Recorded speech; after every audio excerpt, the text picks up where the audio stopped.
नमस्कार, मी रश्मी मोघे. पण बाबा म्हणले की तू ठीक आहे, अगदी लहान मुलीसारखी गायलीस तू.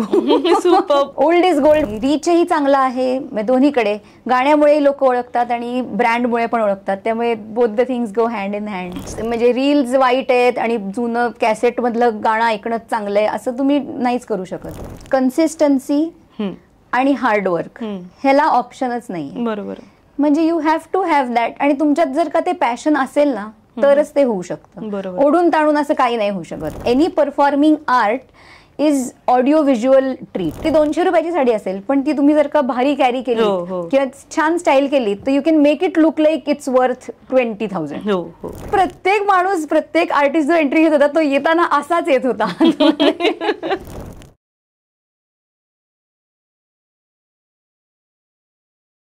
नमस्कार, एमएलए टॉक शो मध्ये तुमचं मनापासून स्वागत आहे. मी आहे तुमची होस्ट अभिलाषा. फेसबुकवर सर्च करा एमएलए महाराष्ट्रीयन लेडीज असोसिएशन आणि लगेच जॉईन करा. आजचा पॉडकास्ट खूप स्पेशल आहे. आजपर्यंत एवढ्या आपल्या पॉडकास्टमध्ये कधीच सिंगर आल्या नव्हत्या. सो आजच्या ज्या गेस्ट आहेत त्या खूप मोठ्या सिंगर आहेत.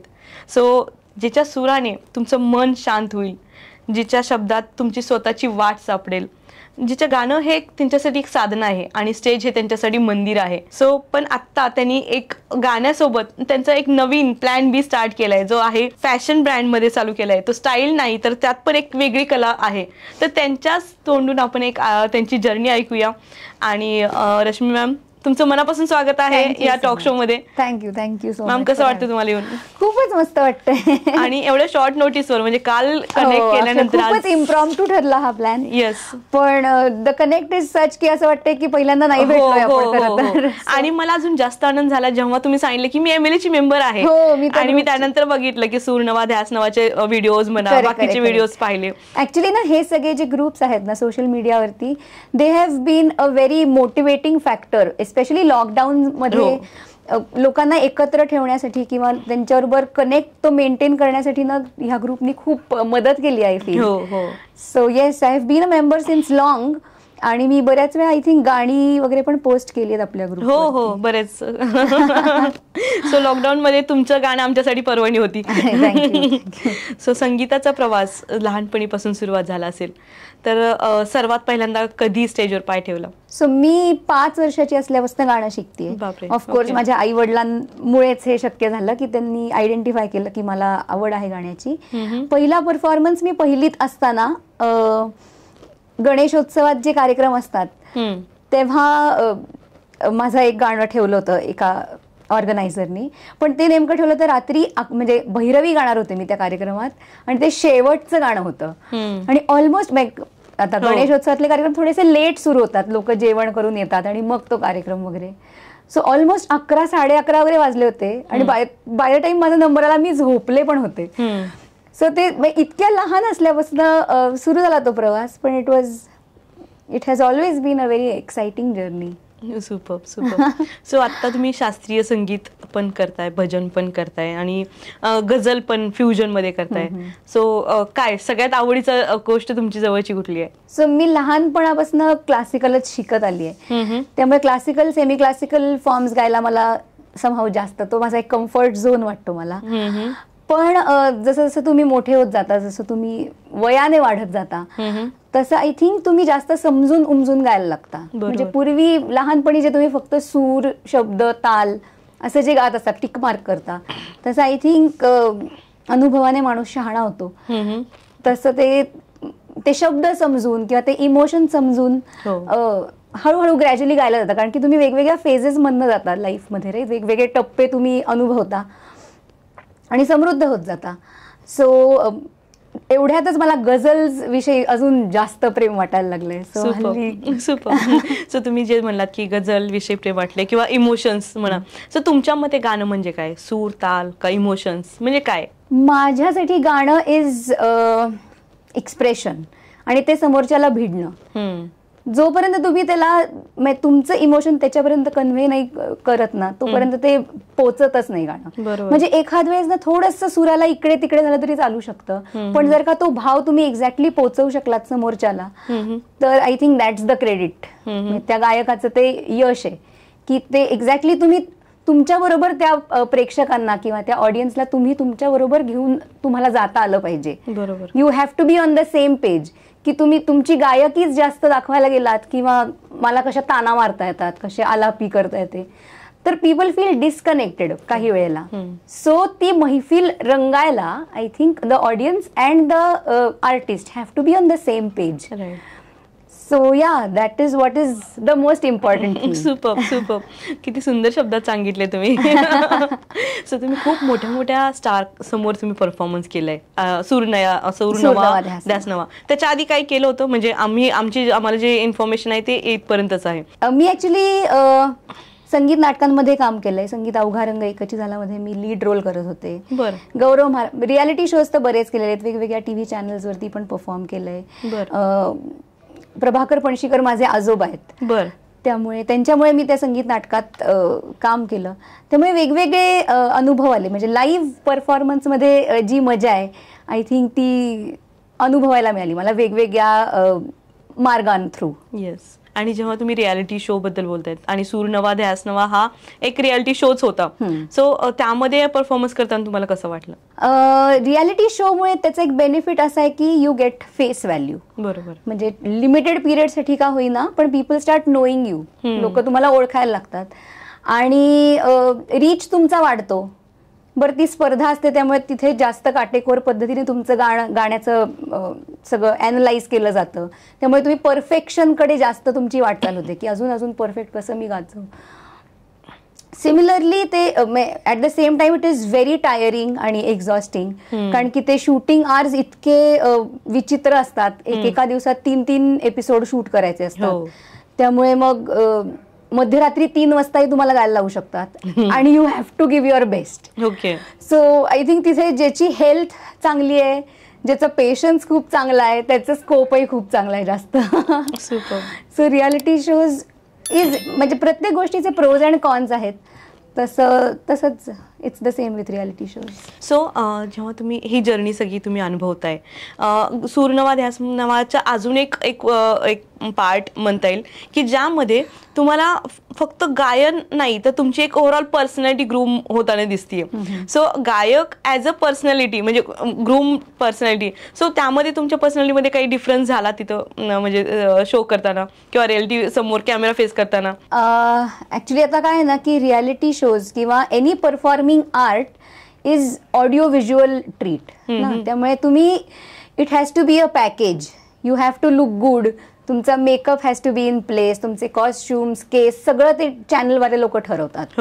सो तुम्हाला इथे काहीच से नसतो. ते जे म्हणतील ते तुम्ही करायचं आणि प्लस तुमचं जे आर्ट आहे ते तुम्ही तुमचं 100% द्यायचं.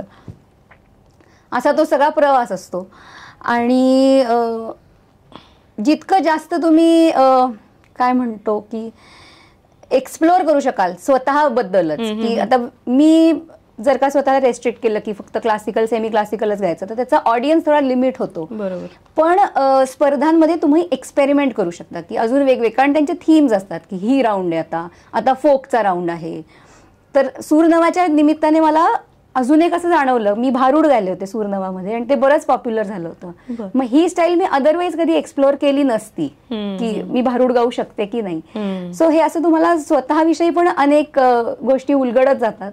So that is the benefit. So एवढ्या सगळ्या गाणं म्हणताना कधी असा प्रसंग आलाय की मी गाणं आठवत नाहीये किंवा मी अडकळलीये किंवा फ्लंबल झाले, काय म्हणजे होश काही एखादा आठवणार प्रसंग? ऍक्च्युली ते म्हणतात ना, प्रत्येक हा प्रयोगच आहे. म्हणजे नाटकाचा कसा प्रयोगच असतो की यू नेव्हर नो, कारण लाईव्ह परफॉर्म करण्यामध्ये अनेक फॅक्टर्स इन्व्हॉल्व्ड असतात. It's not just only about you, it's also about the audience.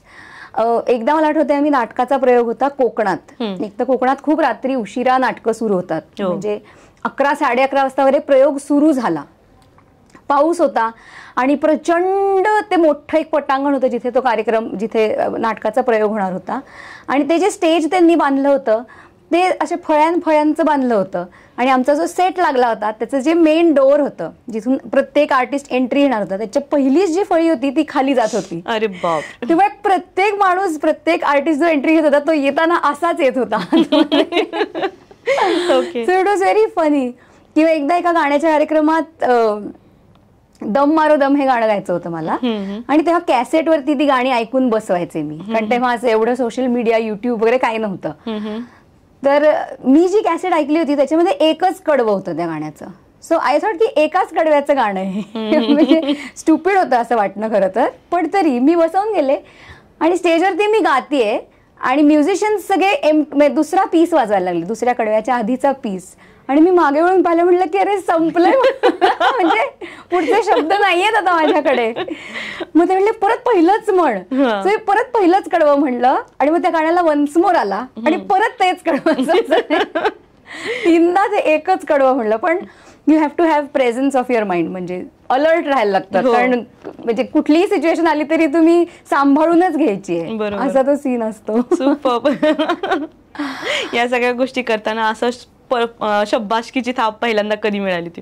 मी म्हटलं तसं माझे आई वडील हे माझ्यासाठी अटमोस्ट माझं दैवत आहेत, म्हणजे सो त्यांच्याकडनं शाबासकीची थाप मिळणं इज अटमोस्ट इम्पॉर्टंट. माझे बाबा खूप चांगले क्रिटिक आहेत माझे, की त्यामुळे त्यांच्यासमोर गाणं म्हणताना मला खूप लहानपणापासूनच आजही टेन्शनच यायचं की बापरे. सो त्यांच्याकडनं ती थाप आली ना की एक मला असं भरून पावल्यासारखं जे फिलिंग ना ते आजही येतं. अच्छा. सर्वात पहिल्यांदा बाबांनी कुठलं गाणं ऐकलं होतं आणि म्हणजे काय प्रतिक्रिया होती त्यांची? सगळ्यात पहिल्यांदा म्हणजे शाळेतच गॅदरिंग मध्ये वगैरे आय थिंक मी एकदा अभंग गायले होते कुठला तरी, बहुतेक अमृताहुनी गोड. आणि मग ते झाल्यानंतर सगळे लोक म्हणले की छान गायलीस वगैरे वगैरे वगैरे. पण बाबा म्हणले की तू ठीक आहे, अगदी लहान मुलीसारखी गायलीस तू. पण ही इज ऑलवेज पण छान कॉम्प्लिमेंट आहे ना, लहान मुलासारखं, म्हणजे एक निरागस असं नव्हतं म्हणायचं. सारखं जमत. ओके. बालिश गायलीस किंवा आय डोंट नो व्हॉट. पण he has always helped me improve. म्हणजे निंदकाचं घर असावं शेजारी म्हणतात तसं, की तुमच्या घरातलेच लोक जर का तुमचे क्रिटिक्स असतील, उत्तम क्रिटिक्स असतील, तर इट हेल्प्स यू ग्रो. म्हणजे उगाचच वाहवा करायला जग बसलंय, पण खरंच जे इनपुट्स देणारे असतात ते तुमचे खरंच जवळचे जे लोक असतात, आणि आई वडील तर yes of course most important. Super. या सगळ्यामध्ये एखादी अशी घटना आहे का जी मनाला भिडली तुमच्या, की नाही का, की स्टेजवरनं किंवा लाईव्ह परफॉर्मन्स मध्ये अशी घडली की त्यामध्ये तुम्हाला आनंदाश्रू किंवा दुःखाश्रू आले असं? अगेन मी संगीत नाटकाचाच रेफरन्स देईन. त्या नाटकामध्ये शेवट असा होता की भैरवी जी होती, अवघा रंग एकची झाला, त्या गाण्याला मी आणि अमोल बावडेकर आम्ही दोघं जण ऑडियन्समध्ये यायचो आणि ते शेवटचं कडवं परफॉर्म करायचो. तर त्या सगळ्या प्रवासामध्ये लोक असे काय काय, कोणी 500 रुपये काढून दिले, कोणी हातातली अंगठीच काढून दिली. हो, म्हणजे लोक इतके भारावून जायचे त्या नाटकामुळे की त्यांना त्यांच्या घरातलेच आम्ही वाटायला लागायचो. ही आय थिंक सगळ्यात मोठी पावती आहे. लोकांना अक्षरशः डोळ्यातनं घळाघळा पाणी की नाही, तुझं काम खूप आवडलं आणि आमच्या नातीसारखी आहेस तू. सो हे जे फिलिंग आहे ना की एखाद्याला त्याच्या घरातलं आपण वाटणं, ही सगळ्यात मोठी पावती आहे. आणि हेच तुम्ही सांगताना तुमचे डोळे पाणावलेत आणि खूपच इमोशनल मोमेंट. शास्त्रीय संगीत, गझल आणि अभंग, ह्या सगळ्यामध्ये तुमचा फेवरेट काय पार्ट आहे? कुठलं गाणं तुम्हाला फार आवडतं असं की एकटे असताना मी हे गाणं म्हणत राहते आणि माझे रिलॅक्सेशन आहे, हे गाणं ऐकली मला छान वाटतं? सो आय थिंक मी म्हटलं तसं अनुभवाने जसं मी हळूहळू मोठी होत गेले तसं तसं शब्दांकडे जास्त लक्ष देऊन मी आता गायचा प्रयत्न करते. सो गझल्स मला असा एक फॉर्मॅट आहे, किंवा नाट्यगीतं असा एक फॉर्मॅट आहे की ज्याच्यामध्ये तुम्हाला इम्प्रोवाइज करायला स्कोप असतो, किंवा तुमचा एक थॉट तुम्ही त्याच्यात ऍड करू शकता. भावगीतं, भक्तिगीतं जी आहेत ती आय थिंक जशी पूर्वापार चालत आलेली आहे तशीच ऐकायची लोकांना सवय लागलेली असते. सो त्याच्यात तुम्ही फार काही चालीत बदल किंवा एखादी वेगळी हरकत घेतली तर लोकांना थोडंसं ते रुचेलच असं नाही. पण गझल आणि नाट्यगीत हे असे फॉर्म्स आहेत ना की जिथे तुम्ही इम्प्रोवाइज करू शकता, एक्सपेरिमेंट करू शकता. सो हे दोन फॉर्म्स मला खूप आवडतात गायला. ओके. मस्तच. सो आता आताची जी पिढी आहे ते आता म्हणजे मुश्किल आहे की त्यांना क्लासिककडे वळवणं किंवा अभंगाकडे वळवणं, आणि त्यांचं कसं रील्स आणि शॉर्ट कंटेंटवर जास्त फोकस आहे. तर अशा वेळेस तुम्हाला काय फील येतं त्यावेळेस?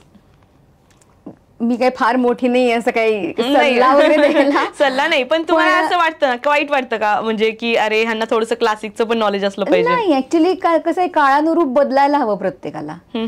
हेच म्हणजे रील्स वाईट आहेत आणि जुनं कॅसेट मधलं गाणं ऐकणं चांगलं आहे असं तुम्ही नाहीच करू शकत. कारण you have to be relevant. प्रत्येक काळात कुठलाही आर्टिस्ट रेलेव्हंट राहणं इज मोस्ट इम्पॉर्टंट. आता अभिषेकी बुवा किंवा वसंतराव देशपांडे, भीमसेनजी, हे आजही त्यांची गाणी रेलेव्हंट आहेत. ते टिकू नये इतके वर्ष म्युझिक. त्यामुळे त्या गाण्यांना कोणी नावं ठेवूच शकत नाही. सो कला किंवा म्युझिक काय हे अखंड रेलेव्हंट राहणं इज जास्त इम्पॉर्टंट दॅन, येस ऑफकोर्स रील्समुळे अटेन्शन स्पॅन कमी झालाय लोकांचा, किंवा एखादी एक कॅची लाईन बनवली, एखादी हुक स्टेप केली आणि तीच पॉप्युलर झाली, पण ते शॉर्ट लिव्ड आहे. आय थिंक ते आत्ता पुरतं आहे. ते रियालिटी शो सारखं आहे की जोवर ते चालू आहे, चाललंय, यू नेव्हर नो, उद्या काहीतरी वेगळं व्हायरल होईल. बरोबर, हे लोक विसरूनही जातील. पण तेच काटा रुते कुणाला, बगळ्यांची माळ फुले, ही गाणी आजवर चालत आली आहे इतकी वर्ष. ही गाणी कधीच आउटडेट नाही होऊ शकत. जसं फॅशन मध्ये पण आहे, Paithani, Kanjivaram, old is gold म्हणतात ना, ते एक सायकल आहे, ते परत येणारच. सो तिकडे वळणार आहेत आपण कांजीवरम कडे. पण त्याच्या आधी आपण तुमची उद्योजकता किंवा एंटरप्रेन्योरशिपच्या जर्नीकडे वळण्याच्या आधी आम्हाला एक छोटंसं गाणं प्लीज होऊन जाऊ दे की तुमच्या आवडीचं कुठलंही. येस, वसंतराव देशपांडे हे माझे सगळ्यात लाडके गायक आहेत. तर बगळ्यांची माळा फुले म्हणलं तर मी एक छोटीशी झलक ऐकवते. बगळ्यांची माळ फुले, बगळ्यांची माळ फुले, अजूनी अंबरात भेट आपुली स्मरशी, काय तू मनात, बगळ्यांची माळ फुले, अजूनी अंबरात. खूपच सुंदर, थँक्यू. खूप सुंदर, खूप सुंदर. लिटरली म्हणजे लाईव्ह ऐकणं, महेश काळेंना ऐकलं होतं मी लाईव्ह आपल्या संगीत मानापमानच्या जेव्हा ते प्रमोशनसाठी आले होते तेव्हा. लिटरली म्हणजे हे तुम्ही सिंगर आहे ना, अंगावर काटा येतो लिटरली. थँक्यू. सो आता आपण वळूया तुमच्या प्लॅन बी कडे. जो तुमचा नवीन बिझनेस, नवीन नाही म्हणता येईल, आता 2 स्टोअर ओपन केले तुम्ही. सो ही जर्नी कशी सुरुवात झाली आणि ब्रँड नेम रमू मुरैया, रमू मोरा, रमू मोरा, RAMOMORA. अच्छा, रमू मोरा. अच्छा. सो ते पण लोकांना असं काहीतरी फ्रेंच स्पॅनिश वगैरे नाव वाटतं उगाच, पण त्याच्या मागे एक एकदम सिम्पल थॉट होता. रमो इज रश्मी मोघेज, इनिशियल्स जे आहेत माझे, आणि मोरा इज अनेक बंदिशींमध्ये आपण ऐकत आलोय ब्रज भाषेत. मोरा इज मोरा पिया, म्हणजे माझं स्वतःचं. ओके, मोरा. Okay. So Rashmi Moghe's her own collection, असं त्याचं एक ब्रीफ लॉंग फॉर्म आहे. आणि अगेन काहीतरी कॅची नाव पाहिजे, उगाच काहीतरी ठेवायचं म्हणून नाव नाही. सो आय थिंक हे नाव मला सुचलं. आणि जसं प्रत्येक बाईला कपडे, साड्या अशी एक भयंकर क्रेज असते, तशीच ती क्रेज माझ्यातही आहे. आणि त्या सगळ्यामध्ये हे सुरू झालं. इट्स ऑलमोस्ट बीन 3 years आता, 3 वर्ष झाली. एक प्रॉपर सेटअप आहे कर्वेनगर मध्ये, माझं छोटंसं स्टुडिओ आहे. आणि लास्ट इयर आम्ही अजून एक छोटंसं स्टोअर ओपन केलं सेम बिल्डिंग मध्ये, 1st फ्लोअरवरती.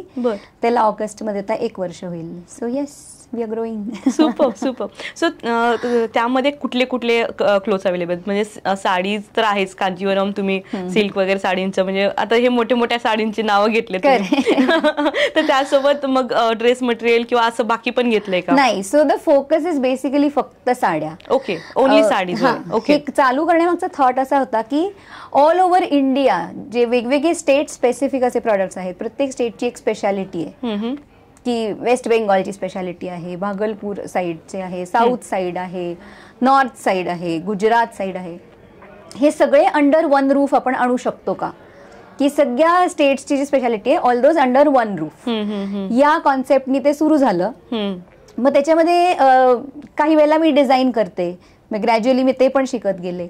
आणि मग काही मी डिझाईन केलेल्या साड्या, काही प्युअर सिल्क मधल्या साड्या, काही एकदम affordable corporate wear, right from 1200 रुपये, गिफ्टिंग रेंज, असं आता बऱ्यापैकी वाईड रेंज ऑफ प्रोडक्ट्स आहेत आपल्याकडे. ओके, सो आता किती ब्रँचेस ओपन करायचा प्लॅन आहे? बघू, sky is the limit. Super super. So 2 वर्षामध्ये 2 स्टोअर्स, म्हणजे 3 वर्षामध्ये 2 स्टोअर्स, म्हणजे लोकांना 3 वर्ष फक्त एक सेट करायलाच जातो. खूप लोक अजूनही घरातूनच बिझनेस करतात. सो तुम्ही खूप छान प्रोग्रेस केली आहे आणि निश्चित MLAचे लोक पण तुमच्या इथं व्हिजिट करतील. त्या साडीसाठी नाही, ऍटलीस्ट तुम्हाला, म्हणजे तुम्हाला भेटायला येतील आणि मग निश्चित त्यांचं प्रेम वाढत जाणार. Most welcome, most welcome.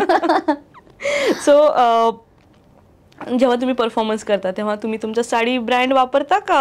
बऱ्याचदा ऍक्च्युली मी म्हटलं तसं क्लासिकल आणि सेमी क्लासिकल गाते, सो बऱ्याचदा साड्या नेसण्याचा योग येतोच. आणि मग आता social media has played a very very vital role, आणि रीचही चांगला आहे दोन्हीकडे. गाण्यामुळे लोक ओळखतात आणि ब्रँडमुळे पण ओळखतात, त्यामुळे both the things go hand in hand. Super super. So तुमच्या ब्रँड जर एखादं गाणं असतं तर तुम्ही काय नाव दिलं असतं? म्हणजे सॉफ्ट आहे, बोल्ड आहे, का एक्सपेरिमेंटल आहे, काय म्हणताल तुम्ही त्याला? एक्सपेरिमेंटल, कारण मी म्हणत असं फॅशन पण it's like ever evolving, it has to be relevant प्रत्येक काळात. रोज काहीतरी नवीन हवंय लोकांना, जसं गाण्यात काहीतरी रोज नवीन अपेक्षित आहे, तसंच फॅशन मध्ये पण आहे. त्यामुळे वी कीप एक्सपेरिमेंटिंग, वेगवेगळे फॅब्रिक्स, वेगवेगळे embroidery patterns. Yes, we do. So एक्सपेरिमेंटलच. ऍक्च्युली असं सोशल मीडियामुळे तर, म्हणजे इव्हन इन्फ्लुएन्सरला सुद्धा, किंवा एकदा एक फोटो पडला की परत तो रिपीट नाही करू शकत. आणि साड्यांचंही असंच झालंय बायकांचं, की एकदा ती साडी नेसून फोटो आला की मग नाही. आणि मग असं होतं ना की एवढ्या महागड्या साड्या घ्यायच्या 20-25 हजाराच्या, आणि ती एकदा नेसायची, तर मेक्स नो सेन्स. त्यामुळे हल्ली लोकांचा कल थोडा जास्त स्टायलिंग कडे आलाय. म्हणजे स्टायलिस्ट लोकांचं एकदम फॅड आलंय सध्या, की एखादी 200 रुपयाची साडी असेल, पण ती तुम्ही जर का भारी कॅरी केली किंवा छान स्टाईल केली, तर you can make it look like it's worth 20,000. So it depends on how you style your sari. So मी म्हटलं तसं स्टार्टिंग रेंज इज एकदम 1200 पासून स्टार्टिंग आहे आपल्याकडे. पण मग अगेन ज्यांच्याकडे लग्न आहेत मे बी, किंवा दिवाळी, असे मोठे फेस्टिवल्स आहेत, त्यांना मग ते फक्त, देर आर डिफरंट क्लासेस किंवा डिफरंट कॅटेगरीज ऑफ पीपल, पण we would love to cater to all of them. Super. म्हणजे खूप छान स्टडी केलंय की प्रत्येक क्लाससाठी आमच्याकडे काहीतरी आहे. असं नाही की तुम्ही फक्त ह्या क्लासचेच लोक येऊ शकतात, सगळ्या क्लासचे गिफ्टिंग साठी. अगदी अगदी. सो आत्ताची रश्मी आणि 5 वर्षापूर्वीची रश्मी, काय डिफरन्स वाटतोय? स्वभावात पाहिलं तर मला नाही वाटत फार माझा स्वभाव, कायमच खूप अशी easy going, happy go lucky अशीच होते. पण येस, ह्या पुढच्या 5 वर्षांनी तुम्ही मला प्रश्न विचारलात तरी मी थोडीशी बदललेली असेल, थोडीशी अजून अनुभवी असेन, वायझर असेन, मे बी नॉट. पण वी कीप ग्रोईंग. आपला सर्कल बदलत राहतो, आपल्या आजूबाजूचे सिच्युएशन्स आपल्याला मोल्ड करत जातात. So you of course are a different evolved person every 5 years. बरोबर. सो ह्या सोबत अजून कुठली कला शिकायला आवडेल का? मला डान्स करायला आवडतं, स्पेशली बॉलिवूडी आणि पंजाबी स्टाईल. ते लोक जे असे इनबॉर्न असतं ना त्यांच्यामध्ये, की ते सुरूच करतात, ते त्यांच्या अंगातच तो ठेका असतो. सो डान्स मला आवडतं. कुकिंग मध्ये मी एकदम शून्य आहे, अजिबातच. मला सो आय थिंक ते एक सेक्टर मला कनेक्ट होत आहे तुम्ही. नाही, मला येतं पण बेसिक म्हणजे असं काहीतरी रोज आता नवीन करून पाहूया असं अजिबातच. मी पण पुढी पण नाहीये, मी जे मिळेल ते काही. पण आता माझा मुलगा मोठा होतोय, सो आय थिंक त्याच्यासाठी का होईना मला थोडंफार, सो तो एक सेगमेंट मला एक्सप्लोअर करायला आवडेल. सो असं एखादं गाणं जे तुम्ही आयुष्यभरासाठी तुम्ही स्वतःसाठी ठेवू इच्छिता, की हे माझ्या क्लोज आहे, हार्ट क्लोज? किशोरी ताईंचा अवघा रंग एक झाला. ओके. हा जो अभंग आहे तो आय थिंक सगळ्याच सार आहे. शब्द, भाव, ती चाल, तो नाद, तो ठेका, हे सगळं इतकं जुळून आलंय की अवघा रंग एक झाला, रंगी रंगला श्रीरंग. सुपर. हा पॉडकास्ट MLAचे लोक ऐकणार आहेत, पाहणार आहेत, सो त्यांच्यासाठी काय संदेश द्याल? त्यांच्यासाठी काय बरं मी संदेश देऊ? असंच आनंदी राहा, हॅपी राहा, आणि बी अ पॉझिटिव्ह पर्सन. एवढा छान ग्रुप आहे आपला, तो आपण अजून अजून कसा मोठा करता येईल ह्याचा विचार करूया. एकमेकांच्या कनेक्ट्समुळे एकमेकांचा बेनिफिट कसा करून देता येईल ह्याचा विचार. So we are a family here. नकळतपणे आय थिंक, म्हणजे अदरवाईज आय डोंट नो आयुष्यात आपण कधी भेटलो असतो नसतो, पण I think social media is such a boon ह्या काळात की तुमचे असे काही कनेक्ट बनून जातात विचार फॉर लाईफ. तसं आय थिंक हा पण आपला ग्रुप आहे की खूपच चांगला कनेक्ट सगळ्यांचा आहे, किंवा एकमेकांना प्रोत्साहन देण्यासाठीचा हा प्लॅटफॉर्म आहे, विच इज खूप क्रेडिटेबल. तुम्ही जी गोष्ट करताय, व्हेरी क्रेडिटेबल थिंग. सो हे असंच परिवार हा मोठा मोठा आपला होत राहू दे. Super super. आणि ज्यांना अजूनही बिझनेस करायचा आहे त्यांना काय सांगाल की एक बिझनेसवाले करतात, दुसरा तिसरा बिझनेस स्टार्ट करतात, पण ज्यांना खरंच पहिला 0 पासून सुरुवात करायचंय त्यांना तुम्ही काय सल्ला द्याल? त्यांना मी एवढंच सांगेन की कन्सिस्टन्सी आणि हार्डवर्क ह्याला ऑप्शनच नाही. बरोबर. म्हणजे you have to have that. आणि तुमच्यात जर का ते पॅशन असेल ना तरच ते होऊ शकतं. ओढून ताणून असं काही नाही होऊ शकत. पॅशनेट माणसाला मोटिवेट करायची गरज नाही पडत. He is self motivated. म्हणजे एव्हरीडे उठून दुसऱ्याने कोणीतरी तुम्हाला ढकलायचं की अरे कर कर कर, तर तसं ते वर्क होत नाही. तुम्ही जर का तुम्ही ठरवलेलं असेल ना, तुमचे ते कष्ट घ्यायची तयारी असेल, आणि पहिली 5 वर्ष कुठल्याही बिझनेससाठी आय थिंक तेवढी इन्व्हेस्ट करायलाच लागतात. बरोबर. Mentally, financially, emotionally, all the aspect. So पहिली, जसं आपलं मूल वाढवताना आपण काहीच त्याच्याकडनं एक्सपेक्ट करत नाही, राईट. पहिली 5-6 वर्ष की we are always in the giving zone, की माझ्या मुलाला मला द्यायचंय, फक्त मला काही अपेक्षा नाही त्याच्याकडनं की तो मला हे आज मी त्याला दिलं तर तो मला उद्या डबल देणार आहे म्हणून. आपण ते एक निस्वार्थ भावाने करत राहतो. तसंच आय थिंक जर का बिझनेसकडे आपण पाहिलं तर it is bound to grow, it is bound to succeed. खूप छान मॅम. तुम्ही खरंच तुम्ही आज इथं आलात आणि एवढे खूप मजा आली मला तुमच्याशी बोलताना. एवढी मस्त गप्पा मारल्या त्याबद्दल मनापासून धन्यवाद. Thank you so much. My pleasure. नमस्कार, मी रश्मी मोघे. येत्या 3 जुलैला रात्री 8 वाजता यशवंतराव चव्हाण ऑडिटोरियम इथे इव्हॉल्व प्रस्तुत ख्वाहिशे हा माझा सोलो कॉन्सर्ट घेऊन आम्ही तुमच्या भेटीला येत आहोत. तेव्हा तुम्ही सगळ्यांनी नक्की या आणि तुमचे आशीर्वाद या कार्यक्रमाला लाभू द्या. थँक्यू.